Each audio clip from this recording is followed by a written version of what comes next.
you talk about connecting, using that sound as a connecting, and makes me think Sound Connective, your next venture, your next adventure in this space. Can you talk a little bit more about the inspiration for Sound Connective and what your mission and your vision is for Sound Connective?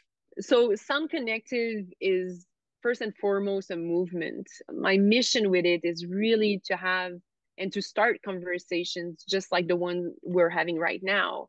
It's about bringing people who are curious or who have experiences with sound, with connecting with sound beyond our hearing. We're thought that sound goes through our ears, which is not wrong, obviously, but with everything I've been doing, everyone I've been meeting, and all the process I've been on, this journey has opened my eyes to understanding that our body is set up as a giant receptor. Just like the examples we just talked about the bass, about the guitar, about just receiving that information also in nature. So the question that I have is like, what happens if instead of focusing all the attention here when we create soundtracks or when we are putting speakers in a space or that, we are in our car, instead of wanting to crank the sound because we want more of it, isn't there ways that we can start understanding more that our entire body can also receive that information, which can allow us to have a, healthier practice of hearing sound, which will not bring tinnitus and, or other issues that we can have with our hearing, which is an unfortunate reality that it's only getting worse. um, and there's a lot of issues. You mentioned it not long ago also, but there's the good, but there's the bads also. There's something that always been fascinating to me, and I always gave the example. If you're on the corner of a street, let's say New York City, or in a city where there's a lot of sound, a lot of noise, let's say, not even sound, it's noise at that point. um and there's this construction person that's making tons of noise, there's the honking and all. The chances of you staying there are huge. You're just gonna go with it. If you're at the same corner and something smells super bad, like it's just terrible, most chances are you're gonna move away.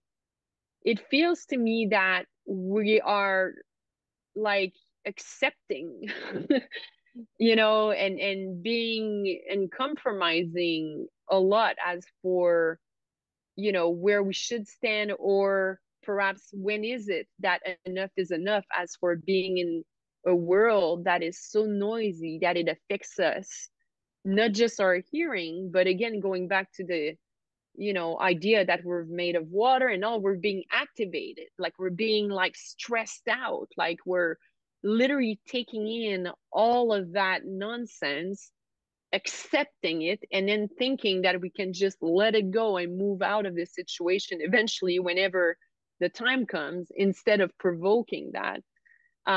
So sound pollution is a huge, huge, huge problem. As much as we pay attention, and it's fantastic that we do, but for pollution for, air and water, and there's obviously a lot of other issues that, our world has. But sound pollution somehow is not a topic that I hear a lot about. And I think that it's hurting us so much more than what we think. It's alarming. There's a lot of studies in cities like Jakarta, New York City, even Tokyo, where, women are suddenly so stressed that there's more and more chances that they would perhaps lose their child before giving birth. Like it goes really, really far, that domino effect. How long are we really going to live if we have this constant stress on us, and what type of quality of life is that? But why are we accepting this? So there's been some movements that starting to change some sounds, like in hospitals, for example, in a place where you should be probably at your calmest because you need to heal, those alarms keep going off and and it's like loud, and it's stressful. Like it brings you like even more on the edge. So I think there's a lot again of conversation to have about all of that. Sound Connective has a lot of mission. One of them is obviously raising awareness for the beautiful and benefits of the power of sound. It's about creating experiences and implanting ways for people to access in really fun ways, like different installations or assist to live shows or whatsoever that have been thought of with that concept of taking care of our hearing, but also to making sure that the frequencies that we're receiving are extremely well thought of. But there's also, like I say, the other side of the middle, which is we also should start, talking about this taboo, perhaps, or putting more of a spotlight on how can we as a community, as like, as people that are doing our best, going to yoga, doing this, doing that, trying, listening to apps, like we're doing our best every day to trying to bring ourselves into a peaceful set of mind.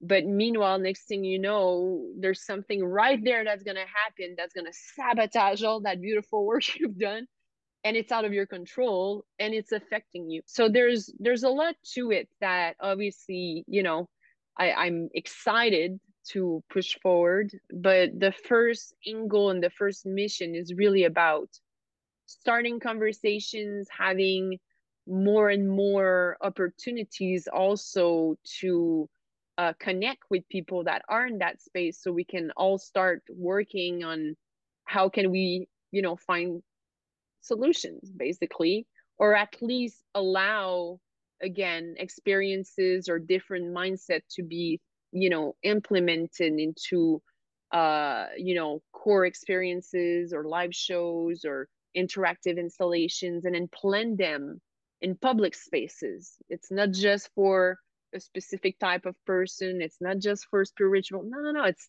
for everybody. We all like music, we all like sound, we all deserve to be happy and to be in a good space. So that's really the mission that I have behind Sound Connective, which is a pretty big one. Yeah, absolutely. I mean, that is big, but so important.